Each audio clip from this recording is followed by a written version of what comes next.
There were people who had basically individuals from within those programs come to them and try to recruit them into programs where they weren't just remote viewing, they were using psychokinesis against targets of the U.S. intelligence community.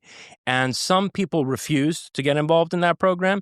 I think other people were successfully recruited into it, like Pat Price. And I think the reason Pat Price wound up dead is that he was recruited into that program and tasked with certain operations, and he wound up having serious moral reservations to that. Yeah, it's interesting, too, because so Stargate was this, a program originally out of Stanford Research Institute that you're talking about, which, was the American Psychic Spy Program. It turned into, had a few other names and a few other agencies oversaw it before it was sunsetted in 1995. But I think a lot of people don't know that actually a lot of original people who were on that program came from Sidney Gottlieb's technical staff services.